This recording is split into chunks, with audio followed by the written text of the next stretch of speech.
Thanks for joining me today, Tsahi.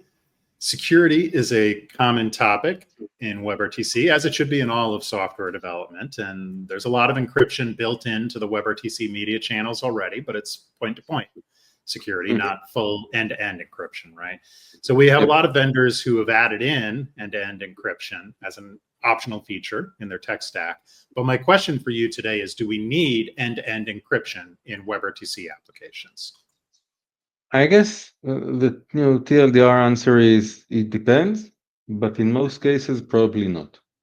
Yeah. So this would be like a feature that you need to mark in the checklist that you need it, but you're never going to actually use it after you marked it and chose the vendor. And I guess it starts from the question of what are you looking for, like encryption or privacy?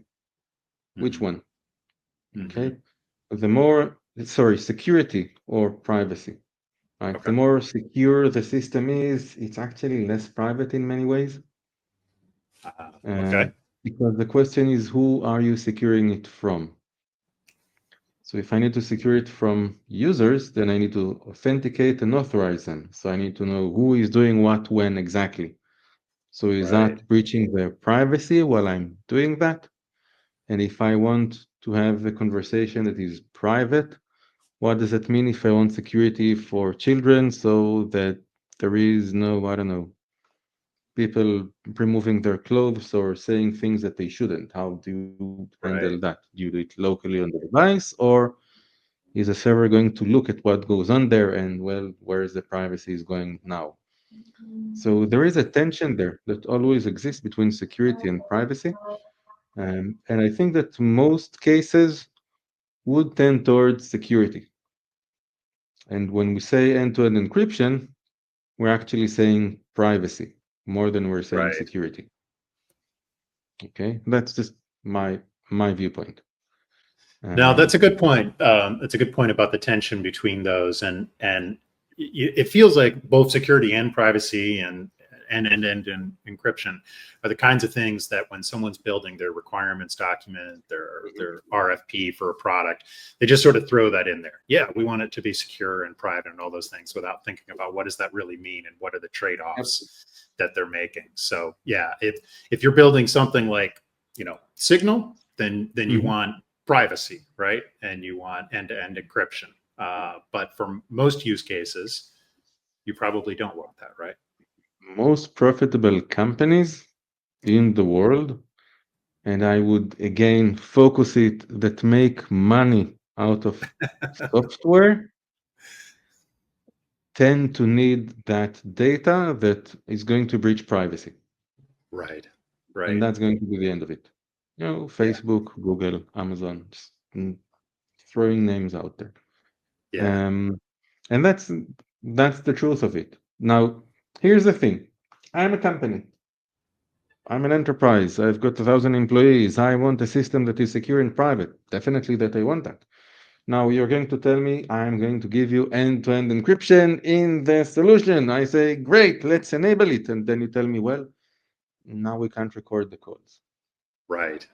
And there is no translation and transcription and summaries, and we can't do all of the nice stuff with all of the AI crap that we talk about every month for the last year. And then what would the business person say? What would the CEO of that company say? He would say, screw that. I don't want end-to-end encryption. Just make sure that I can record the calls and get insights. And because if we don't do AI properly, if we don't understand the company, we don't have the velocity, and someone else will kill us. Ta-da! End of the conversation. Now, yeah, when you use end-to-end encryption, you are losing the benefits, a lot of the benefits anyways, of having a media server in the middle. You can still use a media server in the middle, but it can't do much with the media because it can't decrypt it, right? By definition. Yes. So so all these things that our clients ask for, we can't do. Yes, and now you can. Okay, it's not that you can't. I can say, well, let's do a media server and have another user join, and that user would be a machine in the cloud that would be managed by the enterprise, not the vendor. And that machine would then do the recording because that has a private key that the vendor doesn't have.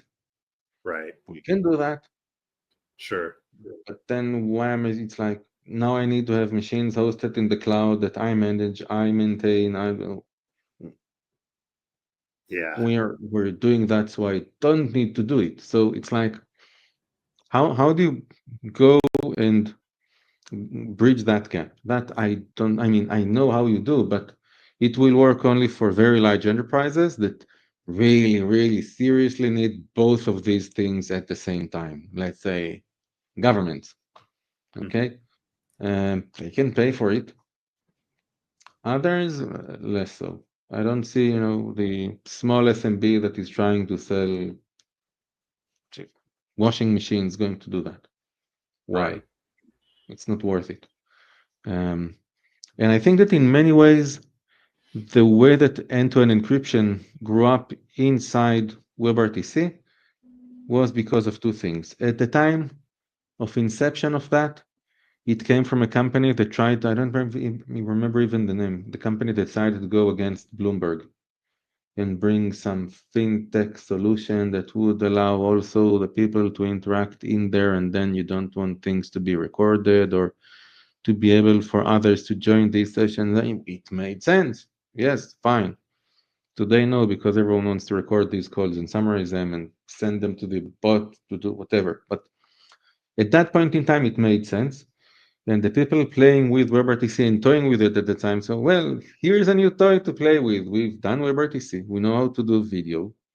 Technology is there. What else is there for us to play with that is new? Oh, let's do end-to-end encryption. Let's add things. Let's call it perk or something else, and then the insertable strings and whatnot. But there was like enthusiasm of doing something new within the standard, and then you go.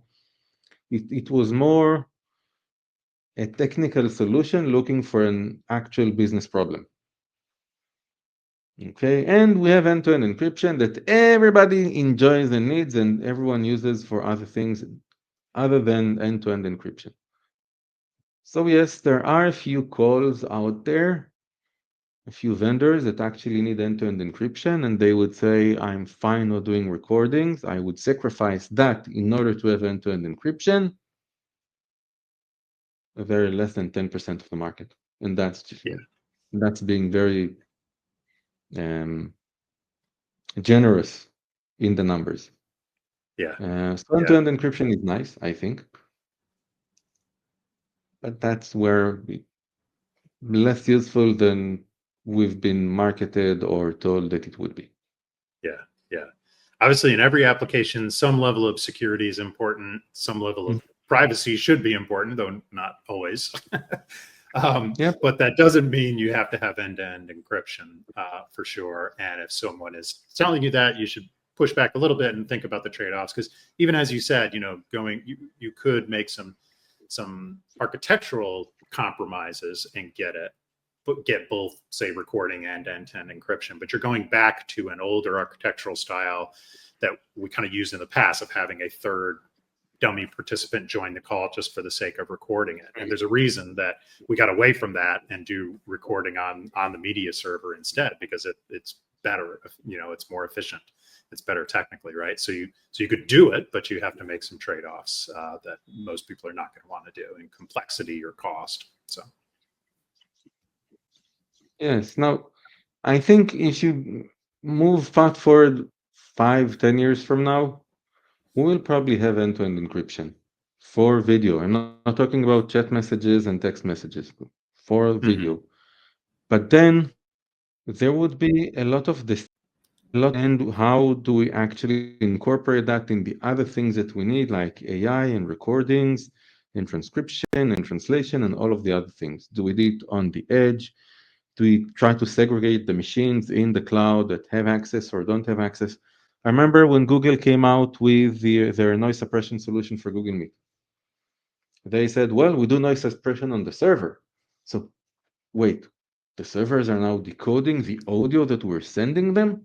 Not only decrypting because it's an SFU, but also decoding? And the answer was, well, yes, but it's on special machines that are not related to everything else, and it's like it's protected and put aside. You're decoding everything, you're decrypting it, and you're actually listening to my audio to do noise suppression. did Google Meet reduce in market share because of that, or did people just go and enable noise suppression and be done with it? Right. So I guess that's how things are going to work in our industry, and they're going to continue working that way. If someone can crack how you do both, that would be great. I don't see it happening, let's call it soon. We have bigger problems to deal with, usually around AI. Yeah, exactly. All right, Tsahi. Well, thank you as always for sharing your insights with us today. To learn more about Tsahi's work, you can check out bloggeek.me. To learn more about future episodes of WebRTC Live, check us out at WebRTC.Ventures. Thanks, Tsahi. Thanks, Arin. Thanks for joining us for WebRTC Live. Visit our website at WebRTC.Ventures to learn more about our custom design and development services, and to learn more about upcoming episodes of WebRTC Live.